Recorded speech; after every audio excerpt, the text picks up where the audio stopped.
Omar Cissé moom moo wax kàddu gi ci biir alquran a'inuni bi quwwatin kan la ko adressé Sococim industrie bi nga xamante ne président directeur général mi ngi fi toog suñu ko joxee moyens yu nécessaire man wóor na ma ne dina yóbbu Rufisque foo xamante ne ñun foogewuñu ko woon yàlla xam na kon ci turu imam yëpp parce que man maa gën a tuuti ci imam yi maa ci gën a néew xam-xam ci turu imam yëpp nga xamante ne salle bi mënu leen contenir moo tax ñoom teewuñu fi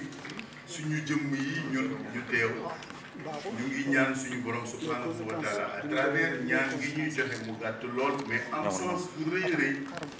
yàlla dimbali ñu ba lii dajale ñu tey yàlla def ci barke ba ñu gis njëriñ li Sénégal yi yëpp teg ci bët bi jaaxi nabiyil Moustapha sallallahu alayhi wa sallam kon maa ngi ñaan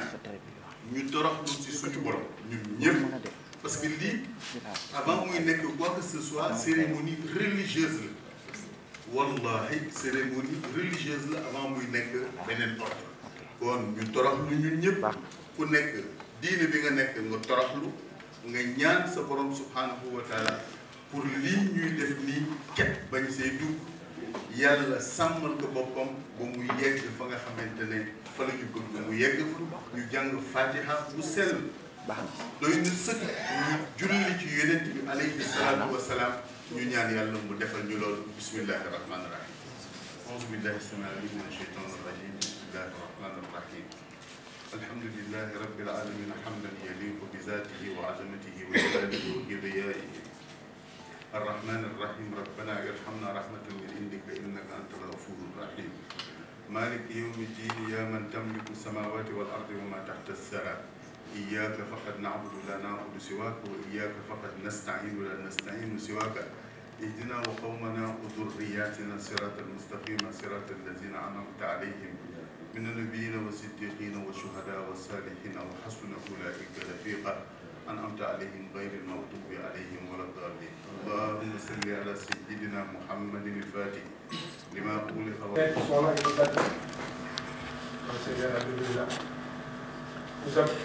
Nous pensons que le fait même de c'est une immense responsabilité face à Allah. C'est comme ça que nous percevons la mission et c'est comme ça que nous percevons la mission. Nous avons une immense responsabilité parce qu'on nous a confié les destinées d'une vie. Aujourd'hui, nous sommes réunis pour valider. Moi, je ne peux pas parapher parce que nous avons validé les thèmes de référence de notre future convention, celle qui nous liera avec la Sococim. M. Dib ici l'a très bien dit, c'est une première. C'est une première. Donc, je voudrais souhaiter chaleureusement la bienvenue à la délégation de la Sococim. Avec à sa tête, le directeur général de la Génération du Sec. Je voulais vous confirmer que dès son installation, depuis notre première rencontre, on ne parlait que de Rufisque. Et Dieu sait qu'on s'est rencontrés plus de 7, 6, on n'arrivait plus à compter. Souvent des tête-à-tête qui font plus de 2 heures de temps. Mais uniquement sur Rufisque. C'est vous dire quelle personne Allah a mis sur notre chemin.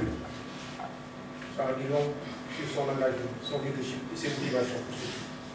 Je suis vraiment très chaleureusement la mission du directeur général. Je reviendrai après son allocution pour passer quelques autres mots. Mais je voulais vous témoigner. Certaines des séances qu'on était dans son bureau, on pensait faire 1h30. Des fois, on fait 2 heures. Parce qu'il nous fallait construire ce que nous sommes en train de faire. Il est accompagné par Djibi Lagui, par le top management de la Sococim. M. Mou, qui est le directeur général adjoint, le directeur des carrières. M. Préra, qui a été témoin de beaucoup de réalités, beaucoup sur l'histoire de la Sococim et ses péripéties. Et aussi par mon jeune frère d'avocat, qui est un jeune frère avant. je salue la présence dans cette délégation. J'espère en avoir du collègue. Donc, nous saluons, nous souhaitons la bienvenue à cette haute délégation de la société conduite par Elhadji Mamadou Seck, qui est bien évidemment. Et nous accueillons, M. le maire, nous accueillons avec des étudiants que nous sommes. On a eu la chance, depuis qu'on a été élu, que les trois maires de la ville, les communes et les maires de la ville sont presque dans une conception partagée. Nous sommes tout le temps ensemble. Ça me rappelle quand on faisait les campagnes électorales. Le grand frère que j'étais, c'est le même grand frère que je suis aujourd'hui. Nous avons tout construit par le maire Askoubé qui est au-delà de ça, par rapport à moi, nous accueille. Le maire Hassan Katé qui est aujourd'hui en France, nous accueille à travers son adjoint, Mme Marianne, qui est là. Mais le bureau municipal de la ville de Rufisque aussi nous accueille. Vous avez les adjoints au maire qui sont là aussi présents. Qui nous accueillent parce que cet événement est extrêmement important. Elles ont été au cœur de tout le processus qui a conduit à cet événement d'aujourd'hui. Je vous accueille aussi parce que mon cabinet est là, très présent, le conseiller, chef de cabinet. Je vous accueille aussi parce que toute l'administration, la haute administration de la ville de Rufisque est présente, à sa tête, le secrétaire général, s'il vous plaît. Je vous accueille aussi l'histoire communale aussi de la ville de Rufisque est présente. Le maire Abdel, qui a été le maire de l'Est, mon ami, avec lesquels on a beaucoup cheminé dans cette ville. Il connaît très bien, parce que c'est une équipe très bien la communauté, et ici présent. Je vous accueille parce que vous allez vu que nous avons souhaité la représentation de certaines communautés, notamment l'imam Bakir, docteur Elhadji Mamadou. Là, tu vois, les gens, le docteur Elhadji Mamadou, mais le grand docteur Elhadji Mamadou, c'est lui. Parce que, donc, quand vous mettez docteur Elhadji, mettez Elhadji Mamadou avant. Donc, il est présent. C'est un brillant intellectuel avec lequel nous travaillons beaucoup sur la grande mosquée de Rufisque. Beaucoup. Le coordonnateur de délégués de quartier, il est là présent. Il coordonne tous les délégués de quartier de la ville de Rufisque. Elhadji Tiwan est là, il coordonne tous les conseils de quartier de la ville de Rufisque. Moi, c'est un obligé, je ne vois pas bien, mais c'est sûr que, bien sûr, elle est là, elle coordonne tous les bas de corps de la ville de Rufisque. Nous sommes dit que dans cet événement, il nous faut avoir une représentation de cela. J'expliquerai les prochaines étapes plus tard. Donc, bien sûr, c'est un événement que nous souhaitons avoir avec la presse. Donc, nous saluons l'immense présence de la presse. Parce que cet événement divise la République, il est unique, il est rare. Donc, il faut que tous les Sénégalais sachent ce que nous sommes en train de faire. Je voudrais aussi saluer toutes les communautés qui se sont jointes à cet événement, tous les élus qui accompagnent nos partenaires, tous ceux qui sont des amis, qui se sont donné la peine d'être à nos côtés durant cet événement. C'est uniquement pour vous souhaiter la bienvenue, pour vous montrer combien nous sommes heureux, mais combien aussi nous confions encore notre destin, on l'a toujours confié à moi, pour la réussite de ce que nous sommes en train de construire. Seul Allah peut nous permettre cette réussite. Et depuis que nous sommes là, il nous a permis des réussites qu'on ne soupçonnait pas, qu'on ne pensait pas pouvoir. Tout n'est pas une question d'argent. Cette volonté, saine, ferme et engagée, si elle est accompagnée par Allah, elle le sera, elle fera de cette ville ce qu'elle doit être. Nous sommes donc convaincus, ce que nous sommes en train de signer, nous sommes en train de parler au cœur de la phase de renaissance de la ville de Rufisque 2022. C'est sur ce mot que je termine avant de vous donner la parole pour vous dire que nous vous accueillons sur toute la ville de Rufisque par les personnes que j'ai indiquées qui vous accueillent aujourd'hui. Quand vous vouliez mobiliser, mais il y a une forte mobilisation. Vous disiez qu'on a tout fait pour ne pas qu'il y ait cette mobilisation. Mais c'est dire toute l'importance que les populations accordent à ce que nous sommes en train d'affranchir. Tout l'espoir qu'ils mettent sur ce partenariat. Parce qu'il s'agit d'un partenariat. Je reviendrai dans mon prochain propos, c'est assez laconique, mais vraiment je tenais à vous accueillir, à vous dire que la ville de Rufisque est honorée de pouvoir, à ses côtés, Donc, il a voulu se localiser. Sur ce, je vais passer la parole à M. Elhadji Mamadou Seck, directeur général de la Commission. dëgg la ne Rufisque rek la ñuy wax waxtaanee nañ ko bu bëri ci bureau waxtaanee nañ ko bu bëri sama bureau waxtaanee nañ ko aussi ku nekk di liggéey ci ay documents yónnee sa morom suñu mbébét lu lenn lu dul ñaari doomu dëkk bi parce que man tamit laa juddoo ñaari doomu dëkk yu am intention yu sell ci dëkk bi. naka la ñuy fexe ba suñu liggéey am sens pour dëkk yàgg naa dégg fekk mu nekk bu ma woon sax suuf si di suuf ci jëm ci wàllu social bi jëm ci wàllu emploi jëm ci wàllu hivernage jëm ci wàllu mairie yi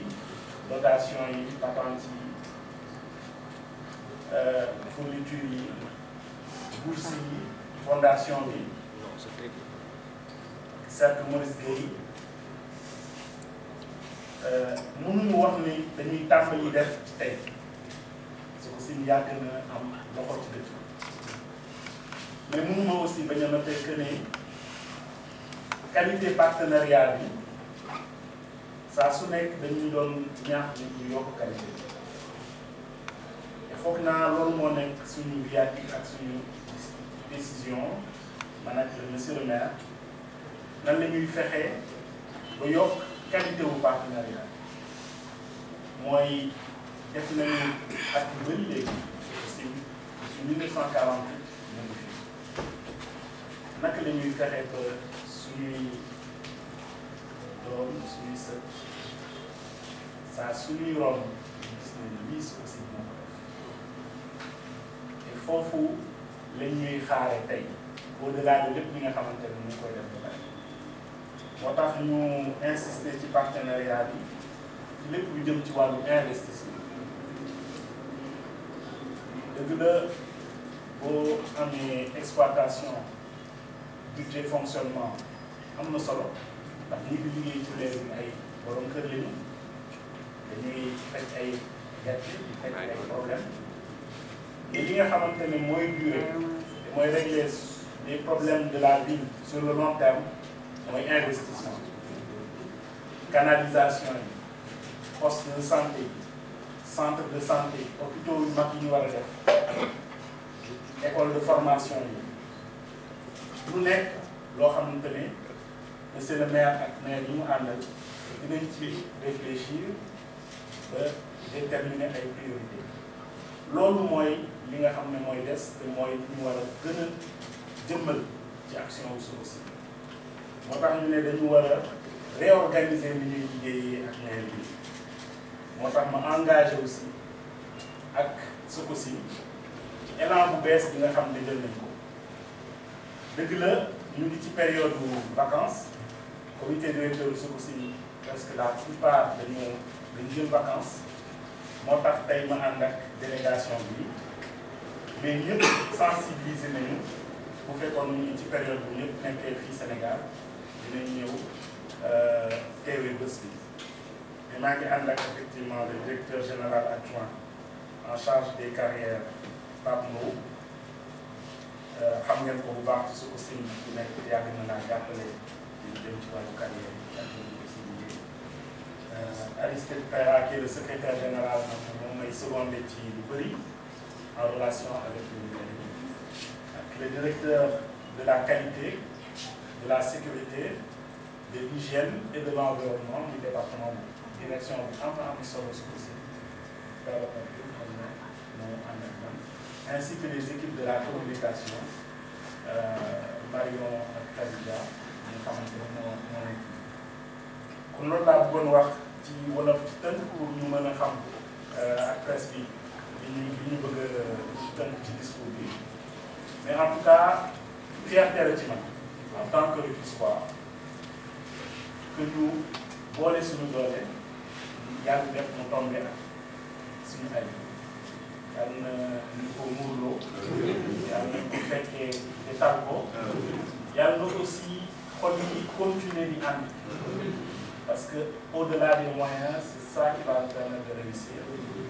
yal na aussi maa ngi ñaan ko dëre ci imaam yi waaye wax ñëpp parce que kenn xamul benn gémmiñ mooy nangu ñaanal leen Sococim ñaanal leen Sococim. Vous avez la meilleure qualité. ñaanal leen Sococim dëgg la na la meilleure Sococim bu demee ci kanam incha allah dinañ ci mën a gis seen bopp. Monsieur le maire de la ville de Rufisque, cher grand frère, docteur Omar Cissé, Madame le maire et messieurs les maires des communes d'arrondissement de Rufisque, Mesdames et messieurs les maires adjoints, Mesdames et messieurs les membres du conseil municipal de la ville de Rufisque, Monsieur le secrétaire général de la ville, Mesdames et messieurs les anciens maires de la commune d'arrondissement, nous avons trouvé ici avec plaisir. Mesdames et messieurs les directeurs de services, mesdames et messieurs les coordonnateurs des programmes, mesdames et messieurs les représentants des communautés, les Taïen-Gor, les imams, les conseils de quartier, chers invités, chers partenaires de la presse, j'ai l'honneur aujourd'hui, en tant que directeur général de Sococim, de poser dans ce lieu témoin de notre histoire un acte d'une très haute portée symbolique. C'est le fondement d'un nouveau partenariat local de type nouveau. À cette occasion, je voudrais, au nom de la Sococim, remercier très chaleureusement Monsieur le docteur Omar Cissé, maire de la ville, de sa disponibilité, son écoute attentive et sa vision éclairée. Cette cérémonie que nous réunit est révélatrice d'une commune volonté d'inaugurer une nouvelle gouvernance de nos interventions au profit de nos communautés environnantes. Et la ville de Rufisque marque une première étape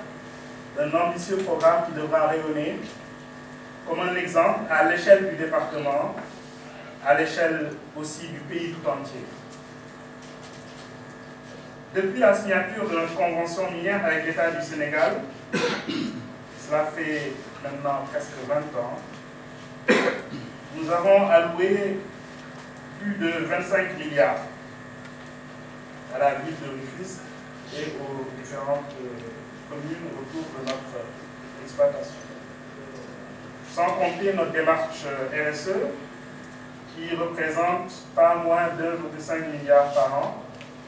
que nous répartissions prioritairement dans le département. Mais l'écoute attentive de nos concitoyens, de nos employés, de nos élus et de nos familles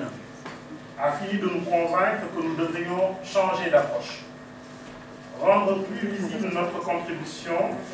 qui est déjà significative.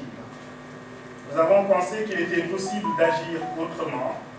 pour permettre à notre belle de compenser le déficit criard d'investissement. C'est fort de ce constat que nous avons décidé, d'accord parti avec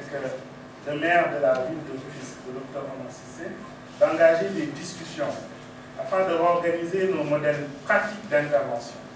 afin d'apporter des réponses durables aux besoins de financement des projets d'investissement structurants de la ville. Pour Sococim Industrie, il s'agit d'aller au-delà de la RSE, qui est perçue comme une démarche volontariste auprès de certaines communautés, et de transformer en profondeur notre manière de concevoir nos actions et de les mettre en œuvre, afin qu'elles soient porteuses d'impact durable et surtout guidées par une dynamique d'intelligence collective. En d'autres termes,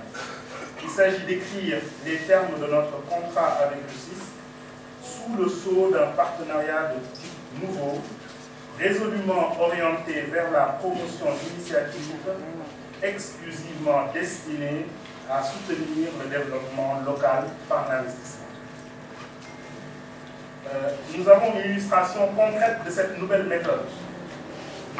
Par le financement récent, la construction et l'équipement d'un poste de santé à Barigny, en collaboration avec le maire de la commune de Bargny. Monsieur le maire, cher docteur Omar Cissé, chers invités, en plus du renouveau infrastructurel qui est une demande éminemment sociale, nous voulons créer les conditions d'émergence et de consolidation d'un partenariat rénové, en conformité avec notre projet de transition industrielle. À ce titre, nous avons fait le choix d'investir dans le futur de Rufisque et de financer le développement territorial à travers des projets à impact social. Cette requalification de nos actions passe par la mise en place d'un comité d'investissement pour accompagner le pilotage stratégique de nos interventions, la gestion des ressources mobilisables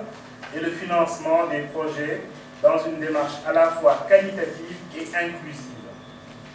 La force de ce partenariat public-privé local réside dans son orientation exclusivement citoyenne à travers la mise en place d'un mécanisme de consultation, une condition sine qua non pour garantir une gouvernance inclusive et participative. Selon notre baromètre interne, l'image de Sococim Industries à Rufisque a progressé positivement pour plus de 50% des sondés depuis 2023. Plus de 90% des sondés jugent notre action positive. Cette convention que nous devons construire ensemble avec la population aura le mérite pour les 5 prochaines années d'améliorer encore significativement notre image auprès des différents segments de Rufisque. Cette nouvelle forme de participation citoyenne que Sococim Industries compte inaugurer à l'échelle du département et du Sénégal sera conforme aux exigences modernes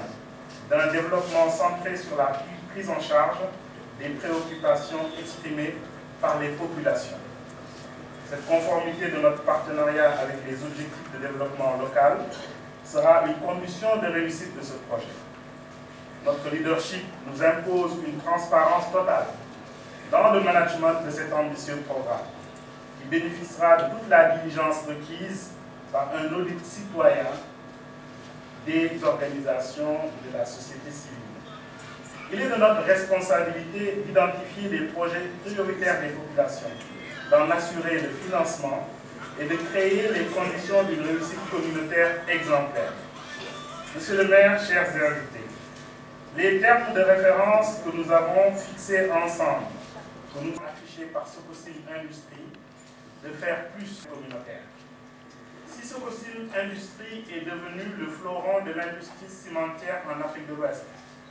elle le doit aux hommes et aux femmes de ce terroir lébou qui ont permis de bâtir le Sénégal.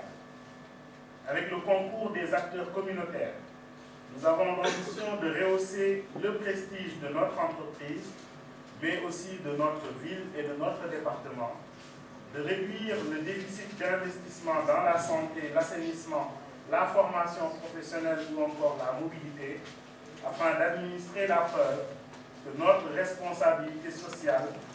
est aussi un enjeu de développement collectif. Je vous remercie. Le début du processus, monsieur le maire wax na ko lii day ubbi ay waxtaan yu nar a am s'il vous plaît les photographes rapidement ñëw leen. Il faut immortaliser cet événement. El Hadj Bamar Ndiaye waa dañu ko wax les chefs de quartier, monsieur et mesdames les membres du bureau municipal, la direction de la SONA, de la Sococim, monsieur les conseillers, que le scellé. Gars, il faut que nous menions des photos aussi. Voilà, merci beaucoup. Allez. bu ñu yàlla yóbboo ci convention bi ñu naan seq ñu nekk Sococim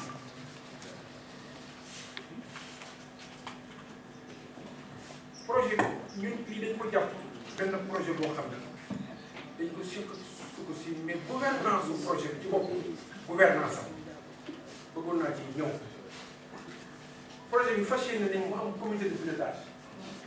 boo xam ni maag directeur général de Sococim ñoo koy présider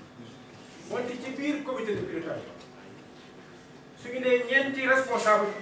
ku ci nekk indi ñeenti responsable ñun bu weesoo maire ñetti maire commune ci la ñuy bokk ci comité de pilotage la kazaalika parce que paritaire lay nekk dama jël rek benn exemple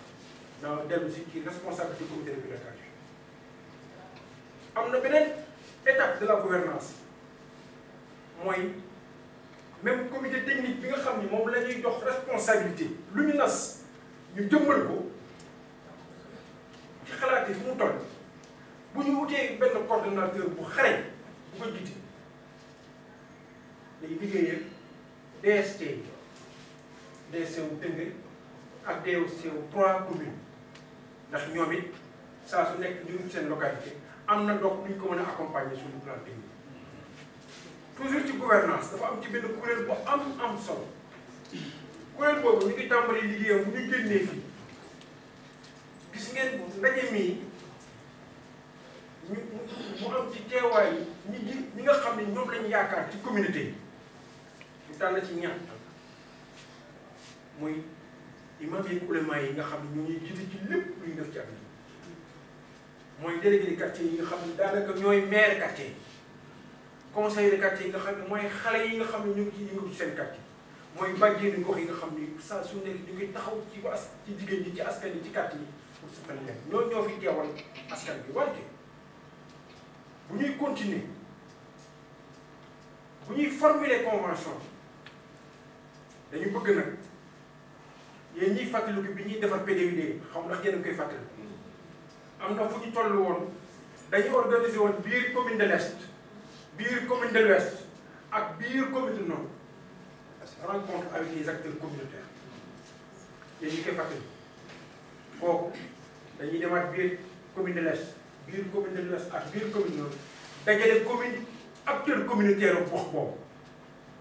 waxtaan ak ñoom ci lii ñu nar a def laaj leen ci nag xalaat tënk kooku ci étape bi nga xam ni ñu ngi formuler convention bi bu ñu demee ba xaatim convention bi donc dafa am benn troisième organe boo xam ne am na solo trop mooy organe de suivi communautaire kooku ñi koy séq mooy askan wi lim naa ci ñeent ñu leen fi teewal bu ñu demee ba ci foofu dañ ciy yokk ay organisation communautaire yoo xam ne sax xarañ nañ ci seen gox ñëpp xam ne nañ leen bu ma lim kon nga xam ngeen leen boole leen ci ñoom nga xam ni ñoom ñooy def suivi communautaire lii ñu nas yëpp ndax it bu ñu bokkee ci élaboration bi après ñu yemale ko foofu ñun da koy def ñun da koy nas ñun da koy nocci boo léegi dañu am jeexi jàppal lan moo xew lan moo xew kon gouvernance boobu ñu am ci biir projet bi war na leen innovation yi ci indi yëpp maanaam képp ku yëngatu yaa ngi ci biir projet bi dama leen di signaler yokk ci dara convention bi buñ ko paree ñun ci suñu wàll dañ koy soumettre conseil municipal wante bu génnee conseil municipal buñ ko approuvé dañ koy soumettre à l'autorité préfectorale pour mu valider ko comme lu muy tekki mooy képp ku doomu Tëngéej ak responsabilité boo mën ci am léegi nag lii moo la tënk lii moo tënk suñu diggante ak aussi loolu laa bëggoon eggali ci laaj bi nga laaj lan mooy war a nekk taxawaay maire de ville donc maire de ville ci lii lépp la nga liggéey ba ñu validé ko mu continuer nekk co-président le comité de pilotage avec le directeur régional de la SOCOSIL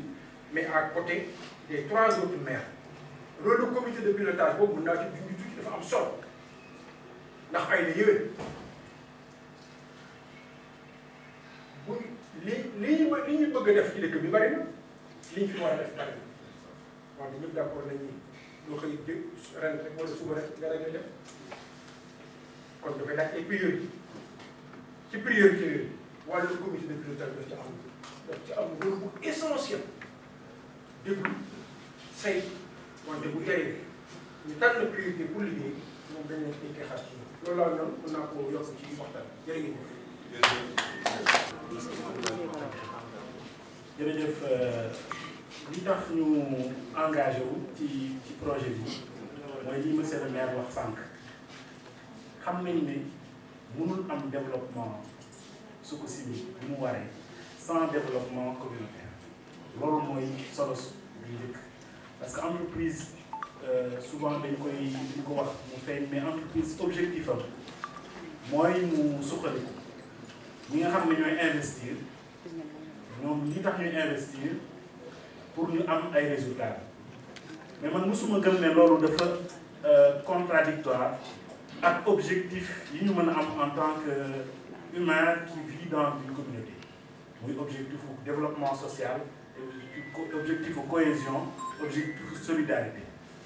mën nga dem ba solidarité nekk benn élément de performance opérationnelle pour ton entreprise et foofu la ñu toll ci Sococim donc looloo tax ñu engagé wu de façon complète et totale ci processus bi suñu engagement yi ñu jël te du engagement yu ndaw parce que on parle de plusieurs milliards sur 5 ans 5 milliards sur 5 ans ce sont des montants très significatifs du lu ndaw pour Sococim du lu ndaw pour benn entreprise mais defuñu li ñu daa def waxuñu rek dañuy joxe xaalis bi dem toog suñu côté et puis ñuy après ñuy waxtaan non dañuy impliqué aussi gestion yi dañuy orienté et puis dañuy aussi joxe suñu appui technique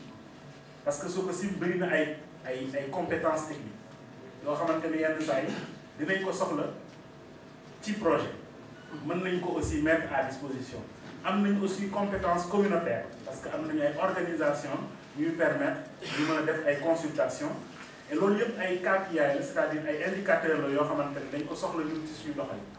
moo tax engagement bi nekk engagement bu large engagement bu complet te je pense que idée wu projet bi moo innovant moo tax li ci tàmmuñu ko mais c'est quelque chose boo xamante ne ñun on le prend comme un exemple te foog naa ne bu ñu doxalee ba ñu gis concrètement des résultats très vite d'autres entreprises d'autres mairies d'autres départements même d'autres pays prendront exemple sur ce partenariat. Merci beaucoup DG loolu dal na xel